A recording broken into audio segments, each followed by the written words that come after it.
భగవద్బంధువులందరికీ నమస్కారం. హిందూ ప్యాడ్ ఛానల్కి స్వాగతం. శ్రావణమాస మహాత్మ్యము 25వ అధ్యాయము.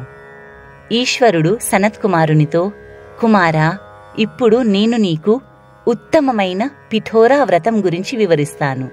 ఈ వ్రతం శ్రావణ అమావాస్య రోజున చెయ్యాలి. ఈ వ్రత విధానాన్ని చెబుతున్నాను, సావధాన మనస్కుడవై విను. గోడపైన తామ్రవర్ణపు లేదా కృష్ణవర్ణపు లేదా శ్వేతవర్ణపు ధాతువుతో అలికి చిత్రాలను చిత్రీకరించాలి. తామ్రవర్ణం పైన పసుపు వర్ణంతో, కృష్ణవర్ణం పైన శ్వేతవర్ణంతో లేదా శ్వేతవర్ణం పైన కృష్ణవర్ణంతో చిత్రాలను చిత్రీకరించాలి. మధ్యలో పార్వతీ పరమేశ్వరులను లేదా శివలింగాన్ని చిత్రీకరించాలి. ఆ చిత్రానికి చుట్టుప్రక్కల సంసార సంబంధిత అన్ని వస్తువులను చిత్రీకరించాలి. దేవాలయము, వంటగది, శయనాగృహము, ఖజానా, స్త్రీల అంతఃపురము మొదలైన అన్ని గదులను చిత్రీకరించాలి. తరువాత మేకలు, ఆవులు, బర్రెలు, గుర్రాలు, ఒంటెలు, ఏనుగులు, రథము, స్త్రీలు, పురుషులు, పిల్లలు, వృద్ధులు, పల్లకి, ఊయల మొదలైనవి చిత్రీకరించిన తరువాత సువర్ణము, వెండి, తామ్రము, సీసము, ఇనుము మరియు ఇత్తడితో చేసిన పాత్రలను చిత్రీకరించాలి. శయన సంబంధిత వస్తువులైనటువంటి మంచము, పరుపు, దుప్పటి, దిండు మరియు రామచిలుక, పావురము మొదలైన పక్షులను కూడా చిత్రీకరించాలి.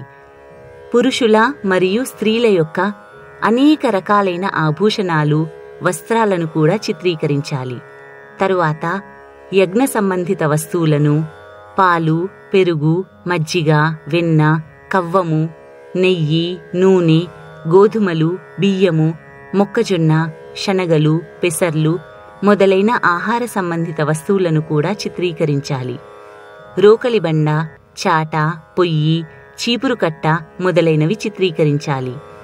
ఛత్రము, చామరము, ధనుస్సు, బాణము, శతఘ్ని, ఖడ్గము, గద, త్రిశూలము, అంకుశము, బిందిపాలము, ముద్గరము, జలయంత్రము, చక్రయంత్రము మొదలైనవి మరియు పుస్తకాలు, అన్ని రకాలైనటువంటి ఫలపుష్పాలు, తులసీదళాలు, కూరగాయలు మొదలైన అన్ని రకాల సంసార సంబంధిత వస్తువులను గోడపైన పార్వతీ పరమేశ్వరుల చిత్రానికి చుట్టుప్రక్కల చిత్రీకరించి గంధపుష్పాదులతో, వివిధ రకాలైన సుగంధ ద్రవ్యాలతో షోడశోపచార పూజ చెయ్యాలి.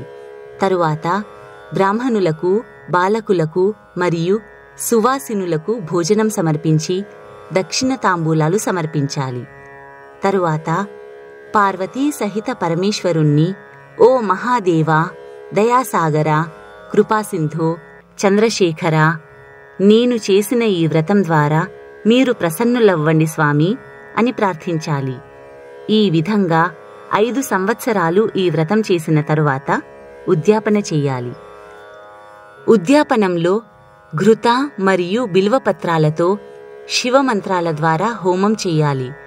ముందు రోజు అధివాసనం చేసి గ్రహయజ్ఞం చెయ్యాలి. ఇందులో ఆహుతుల సంఖ్య 1008 లేదా 108 ఉండాలి. తరువాత ఆచార్యుణ్ణి పూజించి యథాశక్తి దక్షిణ ఇవ్వాలి. తరువాత బంధుబాంధవులతో కలిసి భుజించాలి. ఈ విధంగా ఈ వ్రతం చేయడం వలన సకలాభిష్టాలు నెరవేరుతాయి. గోడపై చిత్రీకరించిన ప్రతి వస్తువు వ్రతం చేసేవారికి ప్రాప్తిస్తుంది.